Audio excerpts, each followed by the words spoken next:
What happens when one of Hollywood's most respected actors walks onto a morning talk show expecting a normal interview, only to face a host who seems determined to tear him down?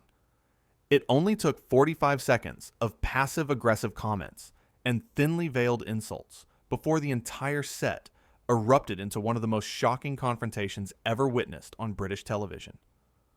The studio lights were bright that morning. Liam Neeson sat in the guest chair, his posture relaxed but alert. He had done thousands of interviews over his decades-long career. This was supposed to be simple: a quick chat about his latest film, maybe some light banter about his life in New York, and then he would be on his way. But from the moment he settled into his seat, something felt off. Lorraine Kelly sat across from him, her smile plastered on, but not quite reaching her eyes. Next to her sat two other panelists. There was Marcus Chen, the entertainment correspondent, who usually kept things light and fun. And there was Patricia Donnelly, the show's resident lifestyle expert, who had a reputation for asking pointed questions. "So, Liam," Lorraine began, her voice dripping with a strange kind of sweetness that felt almost mocking. "You're here to talk about your new film. Another action movie. How surprising." Liam's eyebrows raised slightly. He let out a small laugh, assuming she was joking. "Well, yes. It's a thriller, actually. More character-driven than pure action." "Oh, character-driven," Lorraine repeated, her tone making it sound like an accusation. "Because we all know that's what audiences think of when they see your name. Deep, complex characters. Not just the same angry man with a gun routine." The studio went quiet. Even the crew members behind the cameras exchanged uncomfortable glances. Marcus shifted in his seat, clearly caught off guard by the hostility. Liam's smile faded. "I'm sorry, I'm not sure I understand what you're getting at." "What I'm getting at," Lorraine said, leaning forward with exaggerated interest, "is that some might say you've been playing the same role for the past 15 years. The vengeful father, the retired agent, the man with a very particular set of skills. It's all a bit repetitive, isn't it?" Patricia jumped in, her voice nervous. "Lorraine, I think what we should focus on is—" "I'm asking a legitimate question, Patricia." Lorraine cut her off sharply. "Our viewers deserve honesty. Not just another puff piece where we all pretend every film is groundbreaking." Liam sat back in his chair, his jaw tightening. "With respect, Lorraine, I think there's a difference between asking tough questions and being dismissive. I've been in this industry for over 40 years. I've played Shakespeare. I've done dramas, comedies, period pieces. If you'd done your research, you'd know that." "Oh, I've done my research," Lorraine shot back. "And what I found is an actor who found a formula that works and decided to milk it for all it's worth. Tell me, do you even read the scripts anymore? Or do you just check if there's a scene where you get to threaten someone over the phone?" Marcus let out an awkward laugh, trying to diffuse the situation. "Come on now, Lorraine. That's a bit harsh. Liam's body of work speaks for itself." "Does it, though?" Lorraine turned to Marcus with a condescending smile. "Or does it speak to an industry that's run out of original ideas and keeps recycling the same tired concepts?"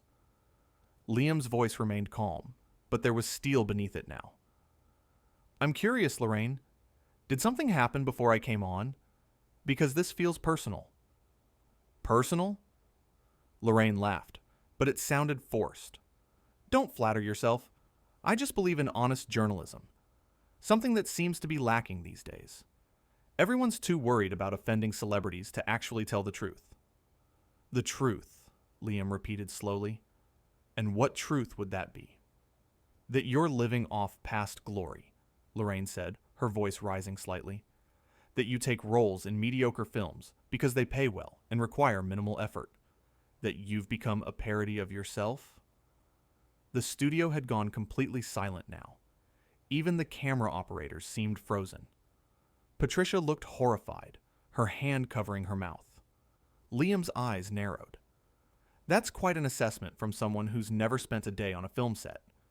Tell me, what exactly qualifies you to judge an actor's choices or work ethic. I've been interviewing actors for over 20 years, Lorraine snapped. I think I know a thing or two about the industry. Interviewing isn't the same as doing, Liam countered. You sit in a comfortable chair and ask questions written by your producers.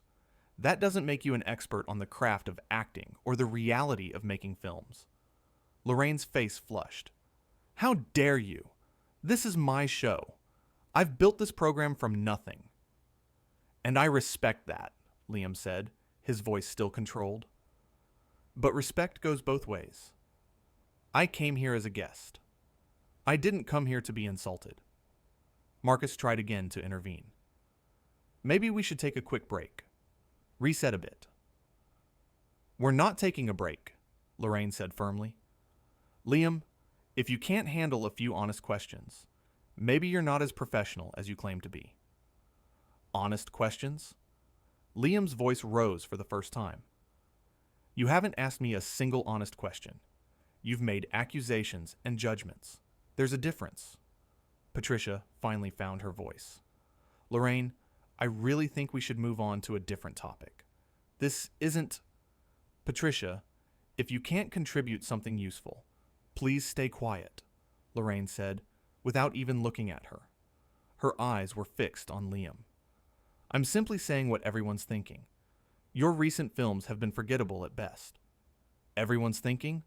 Liam challenged. Or just you? The critics agree with me, Lorraine said smugly. Your last 3 films got terrible reviews. 2 of them were critically acclaimed, Liam corrected her.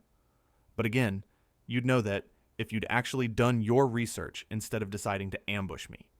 Ambush, Lorraine scoffed. Such dramatics. This is exactly what I'm talking about. You actors are so used to being coddled that the moment someone asks a real question, you fall apart. Liam stood up slowly. The microphone pack clipped to his belt caught on the chair for a moment before he unclipped it. I've sat through difficult interviews before. I've had journalists challenge me on real issues. Politics. Social matters. Things that actually matter. But this is just mean-spirited. Sit down, Lorraine commanded. We're not finished.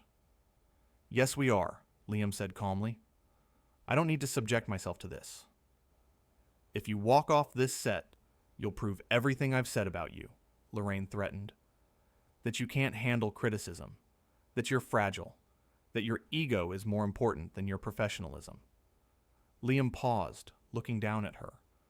No, Lorraine, if I walk off this set, I'll prove that I have enough self-respect not to be treated like garbage on your show. There's a difference between criticism and cruelty. Marcus stood up as well. Liam, mate, I'm really sorry about this. This isn't how... It's not your fault, Marcus, Liam said, his voice softening. You seem like a decent person, stuck in an awkward situation. Patricia nodded quickly. We didn't know she was going to... this wasn't planned. I gathered that, Liam said. He turned back to Lorraine. You know what the sad thing is? I actually respected you. I've seen clips of your show over the years. You seemed warm, genuine, kind to your guests. I don't know what happened to that person, but she's not here today. Lorraine's face had gone from flushed to pale. You're being ridiculous. Am I? Liam asked. Let me ask you something. Do you treat all your guests this way? Or is it just the ones you've decided aren't worth basic courtesy? I treat my guests the way they deserve to be treated, Lorraine said, but her voice had lost some of its confidence. Based on what criteria? Liam pressed. Box office numbers? Critical acclaim? Whether their last film met your personal standards? Based on whether they're being honest with the public, Lorraine said. Based on whether they're contributing something meaningful to culture, or just collecting paychecks. And you've decided, in your infinite wisdom, that I fall into the latter category, Liam said. Without knowing anything about why I choose the roles I choose, without knowing what I do with the money I earn, without knowing anything about my life beyond what you've read in tabloids. I know enough, Lorraine said stubbornly.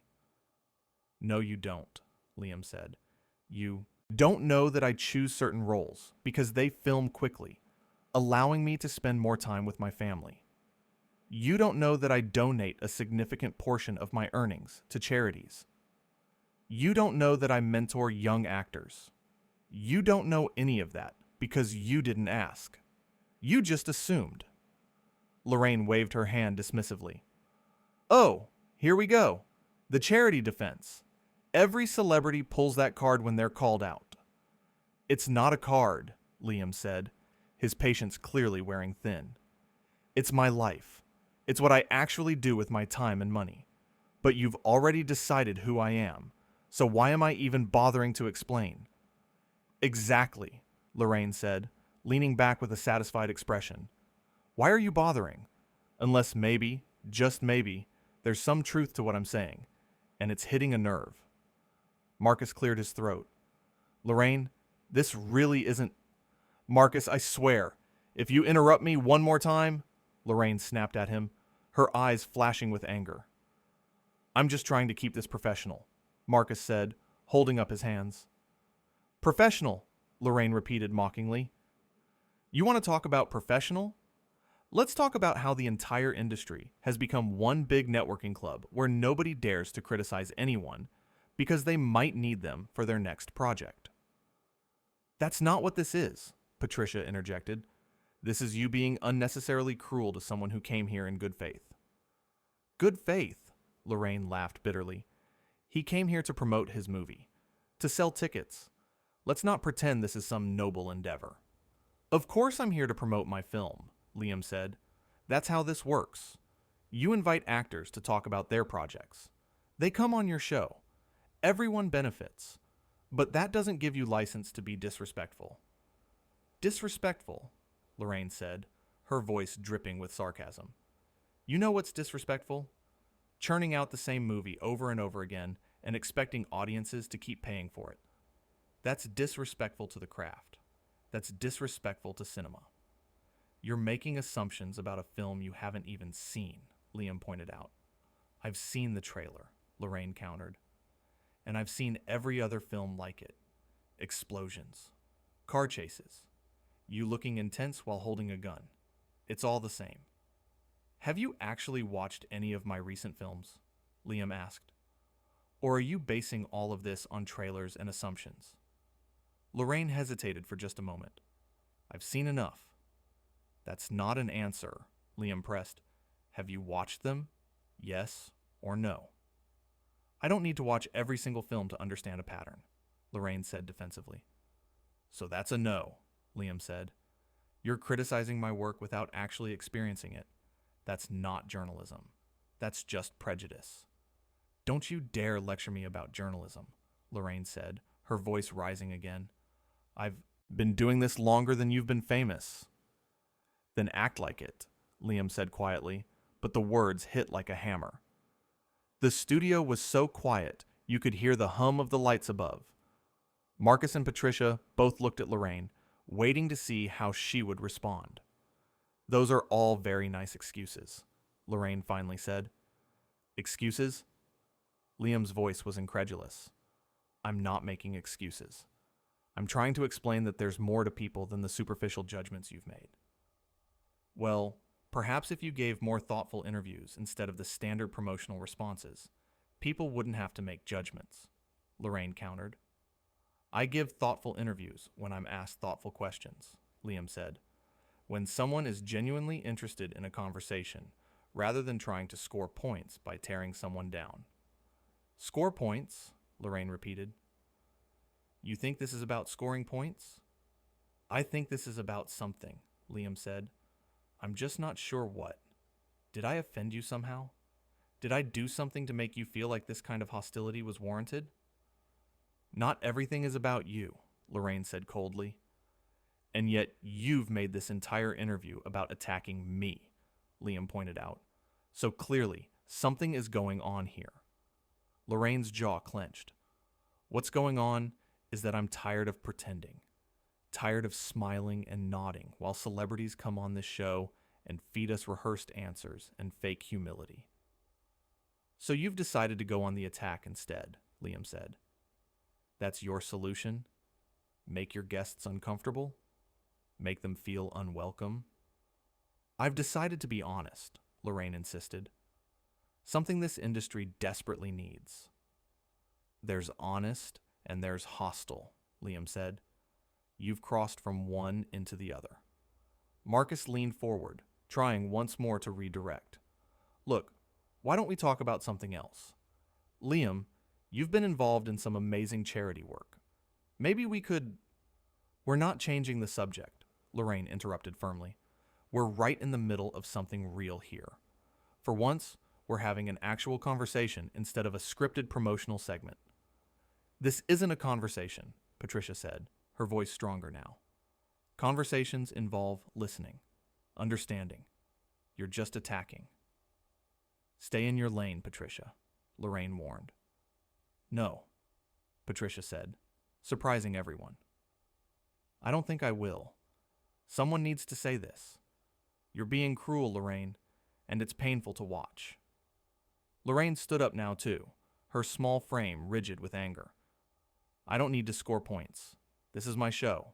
I have nothing to prove to you. Then why are you acting like you do? Liam asked quietly. Why did you invite me here if you were just going to attack me?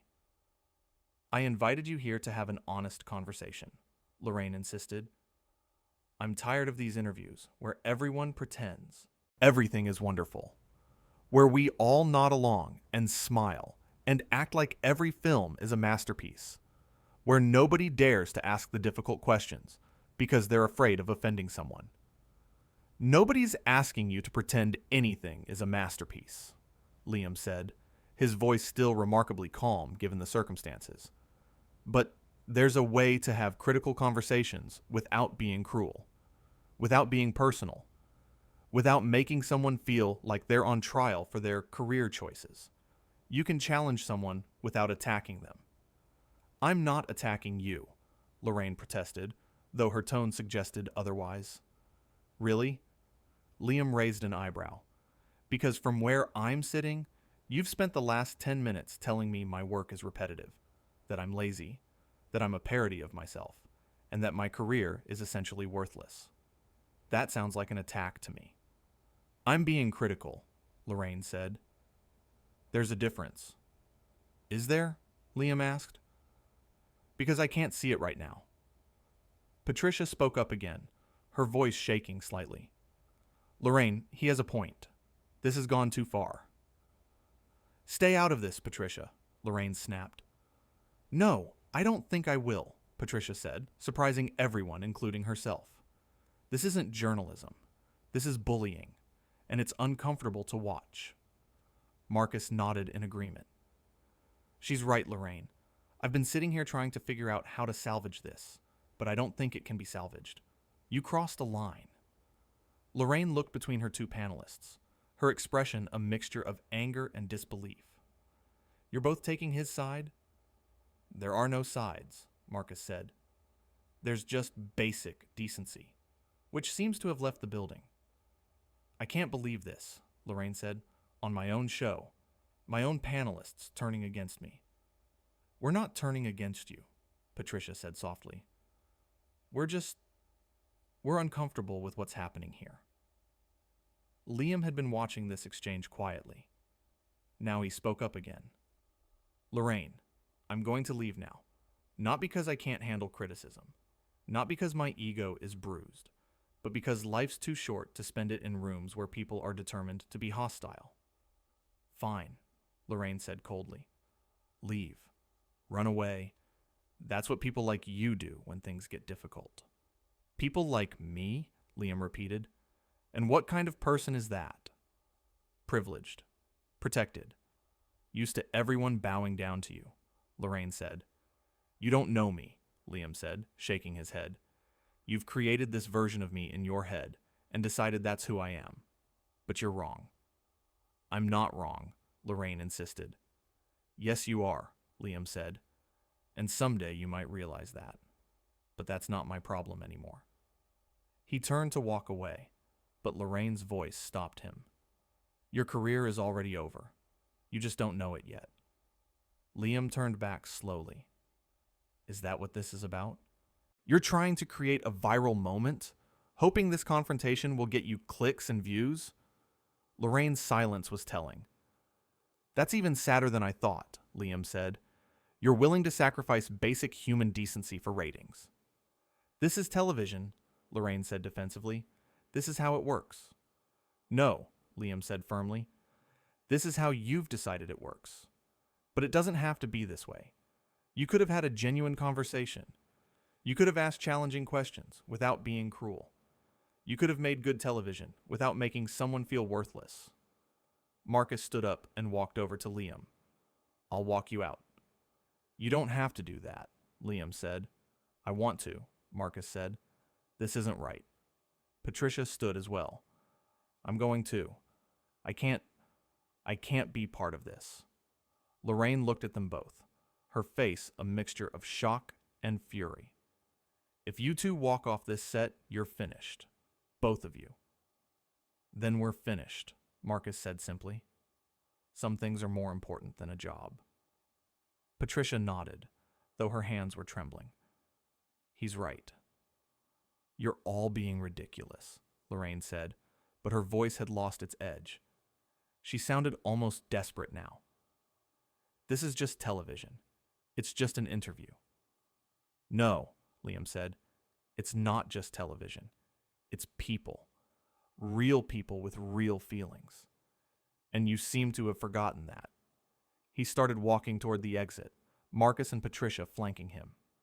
Behind them, they could hear Lorraine calling for the cameras to keep rolling, her voice rising higher and higher. This will all be in the footage, she shouted. Everyone will see how unprofessional you all are. Liam didn't turn around. He just kept walking.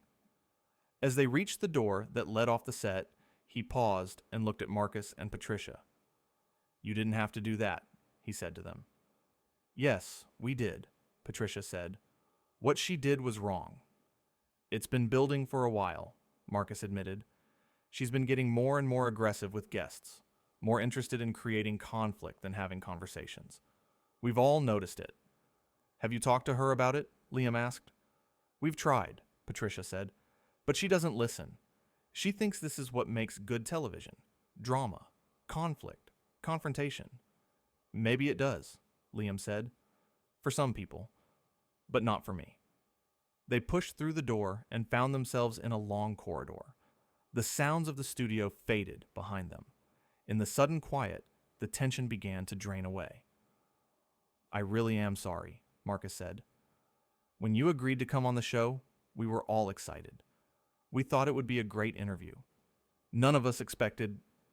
I know, Liam said. I could tell. You both looked as surprised as I felt. More than surprised, Patricia said. Horrified. I've never seen her like that before. Has she been under stress? Liam asked. Is something going on in her personal life? Marcus shrugged. If there is, she hasn't shared it. But that doesn't excuse what just happened. They reached the exit to the building. Outside, the morning sun was bright. A car was already waiting for Liam, having been called by his assistant, who had been watching from the green room and had seen the whole thing unfold. What will you two do now? Liam asked. I don't know, Patricia admitted. Maybe this is a blessing in disguise. I've been thinking about leaving for a while anyway. Same here, Marcus said. There are other opportunities, other shows, better environments. Liam pulled out his phone and typed something quickly. I'm sending you both my manager's contact information. If you need references or help finding new positions, let me know. What you did in there took courage. We just did what was right, Patricia said. That's exactly why you'll land on your feet, Liam said. He shook both their hands. Thank you for being decent human beings. That's rarer than it should be. As he climbed into the car, Marcus called out, Liam, for what it's worth, I think you're a brilliant actor, and I'm sorry you had to deal with that. Liam smiled, a real smile this time. Thank you, Marcus. That means a lot. The car pulled away from the curb. Through the tinted windows, Liam could see Marcus and Patricia standing on the sidewalk, looking uncertain, but also somehow lighter, as if a weight had been lifted. Inside the car, his phone began buzzing with messages. His assistant, his manager, his publicist, all of them had been watching. All of them wanted to know what had happened and what they should do next. But Liam turned the phone face down and looked out the window at the city passing by. He thought about Lorraine's words, about the accusations she had made, about the anger in her voice, and he realized something. It wasn't about him at all. It never had been. She had decided before he even sat down that she was going to create a moment, that she was going to be the host who didn't let celebrities off easy, the one who asked the tough questions, but she had confused tough questions with personal attacks. She had confused journalism with cruelty, and in doing so, she had revealed more about herself than she ever had about him. Back in the studio, Lorraine was still on set. The cameras were off now. The crew was packing up. No one was looking at her. No one was talking to her.